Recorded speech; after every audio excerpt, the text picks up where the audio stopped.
Hey everyone, J Funk here, and today I want to discuss Windwalker Monk Azurite from Nyalotha in patch 8.3. Now, first of all, I'm going to talk about the Azurite traits that you're looking for on your gear in patch 8.3, and you're going to be looking for roughly the same traits you were before.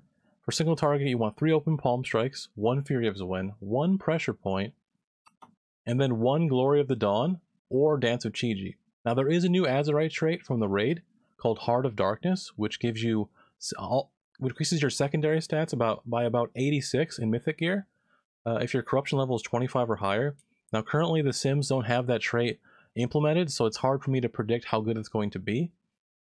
But I would still say that the Dance of Chi-Ji or Glory of the Dawn will probably end up being better. Now, it is important to note that on single target fights, Dance of Chi-Ji is losing value this patch from patch 8.2 because there is a bug in patch 8.2 that allowed you to stay at 5 stacks of Mark of the Crane, even on single target fights when you tagged mobs that spawned during the fight, and you maintained a debuff, a Mark of the Crane debuff on the boss. Allowed you to stay at 5 stacks from pretty much the entire fight, which increased the value of Dance of Chi-Ji on single target dramatically. And contrary to popular belief, Glory of the Dawn is not getting better for most players. Unless you were using the RSK-less playstyle, then it might gain some value, but Glory of the Dawn itself is not changed. It still does the same thing, and the damage from the trait is based on the item level of the Azurite piece. So Glory of the Dawn is going to be a potential option for you if you want on pure single target fights, but I still think it might fall behind Dance of Chi-Ji on cleave fights if there are any. Now for Aoe and Mythic Plus, you're going to want to be using 3 open palm strikes, 2 Dance of Chi-Ji, and 1 Fury of Zwin still. Not much changes here because these traits are just end up being the best. There are some potential experimental builds that use the Gorak tool shoulders, but I think this patch, because shoulders drop off N'Zoth, and those Azurite pieces that drop off N'Zoth and the carapace of N'Zoth have 10 more item levels, you're probably going to be using those instead. Now, let's talk about where you're going to be getting Azurite pieces in this raid. So, this is the boss order, courtesy of Wowhead in Nyalotha of the new raid. Now, only about 5 bosses in this new raid actually drop Azurite pieces. And these are the bosses that drop Azurite pieces from the new raid for Windwalker Monk and the slot that they drop. Now, keep in mind that Carapace of N'Zoth and the N'Zoth boss, their Azurite, all the gear that they drop is 10 item levels higher than every other boss in the raid. So the Azurite gear that those bosses drop will be higher value than from the rest of the raid. Fortunately, all these pieces from the new raid for Windwalker Monk all have open palm strikes on them and have really good traits. We'll go through each one of those now. So starting off here, we have Stygian Geist from Mott. It has open palm strikes on the outer ring and then Fury of Zwin in the inner ring. It also has Heed My Call and has Impassive Visage. This is a pretty good Azurite trait option, and it's really early into the raid. This is probably the one that you'll most end up getting in Mythic for a while. So plan on your Azurite helm having open palm strikes and Fury of Zwin, because you'll want your shoulders to have a open palm strikes dance and then open palm strikes pressure point piece. Secondly, we have the Spalders of Aberrant Allure from Il'gynoth Corruption Reborn. These have open palm strikes on the outer ring and then Dance of Chi-Ji in the inner ring. They also have Gut Ripper and Exit Strategy. So it's pretty unrealistic, I think, to be progressing Mythic and having Mythic N'Zoth shoulders. So you'll probably end up using these shoulders more often than not. So your shoulder piece is actually going to have open palm strikes dance this tier, which is pretty unusual because for the entirety of the expansion, most people have been using the Tentacle Lace Boulders from the Mythic Plus vendor, which have open palm strikes and Fury of Zwin. But these shoulders are very good, and they're going to be the shoulders that you most end up using during progression. Next up is the Darkheart Robe from Vexiona. Darkheart Robe has open palm strikes in the outer ring and Glory of the Dawn in the inner ring. It also has overwhelming power and resounding protection. This chest piece is very good because of the tier 3 and tier 4 defensive traits here. Like resounding is very useful, and overwhelming, while it did receive a nerf, is still pretty good.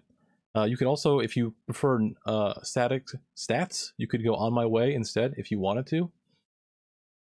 But this will force your chest to have open palm strikes and Glory of the Dawn, which means that from the first Before you get to the last bosses, you're going to have 3 open palm strikes, 1 Fury of Zwen, 1 Dance of Shiji, and 1 Glory of the Dawn. The only thing you're missing is a pressure point, and I don't believe that any of these pieces have pressure point on them, so you'll have to seek the Mythic Plus vendor to get those. Next up is the Gibbering Maw from Raden. Now the Gibbering Maw has Glory of the Dawn and Fury of the Zwen on the outer ring, and open palm strikes on the inner ring. So it's a helmet that gives you some kind of adaptive change to what you can want to use. You could use Glory of the Dawn if you don't have that, you want one of those, or you could use Fury of Zwen. And the inner trait it isn't as good news. It has Unstable Flames, which usually isn't very good, and Life Speed, which haste isn't usually good for Windwalker either, but it does have Empiric Speed, which could be useful for you if you're doing Mythic Plus, or there's a fight where there's a lot of ads dying and you want this self-healing component of Vampiric Speed. Now getting into the last 2 bosses of the raid, as I said earlier, these bosses, their Azurite is 10 item levels higher than the rest of the raid. So from Carapace to N'Zoth, he drops a chest piece, which is 485 base, and it has Dance of Chiji and Glory of the Dawn on the outer ring, and Open Palm Strikes in the inner ring. It also has Gut Ripper, which is pretty nice for execute. But then it has Strength of Spirit and Gemhide, which defensively isn't very strong. Overall, this piece is actually one of the best just because of the item level of it. The item level boosts it up so much that you'll probably end up using it regardless of these poor defensives. And he has a good flexibility of Dance of Chiji or Glory of the Dawn. So that'll be really nice if you're trying to go for more AoE or single target. You can choose there. And then lastly, we have the Azurite piece from N'Zoth the Corruptor, the last boss of the raid. And it is Pauldrons of the Great Convergence. These have Dance of Chiji and Fury of Zwen on the outer ring, and Open Palm Strikes in the inner ring, with Elemental Whirl, and again, Strength of Spirit, and Gemhide. Defensively, once again, not very good, but every other trait on this piece is very strong. And it's very adaptive in that you can get a second Dance here, or you get a Fury of Zwen on shoulders, which is very good. And then you have Open Palm Strikes.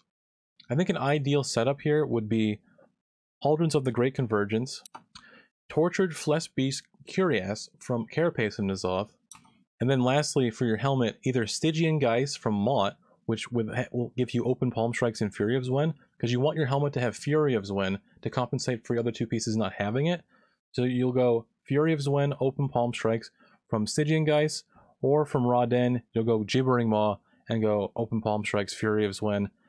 I'm not sure which one is better. This one does have Vampiric Speed on it, if you have a fight where there's a lot of ads, but I think that overall for DPS, Stygian Geist is better because it has Heed My Call. It's really up to you to decide this. Purely from the raid, this is the best Azurite. I think overall impressions, this is the best Azurite layout that Windwalker has gotten from a raid period this expansion. And I'm overall very excited that I won't have to rely on the Azurite vendor from Mythic Plus in order for me to gamble and get the correct pieces that I need for raid. This is great. The only downside is that there are no pieces that have pressure point on them with Open Palm Strikes, so you may have to resort to Mythic Plus gambling for that if you want the perfect setup. But what we have here is still pretty good. You are kind of forced into using Glory of the Dawn a bit, which if Glory of the Dawn isn't your cup of tea, it can be kind of frustrating, but regardless, I think this is really great, and I'm really excited for the Azurite from this raid. Let me know what you think in the comments below, and how excited you are for this raid, and I'll see you in the next one.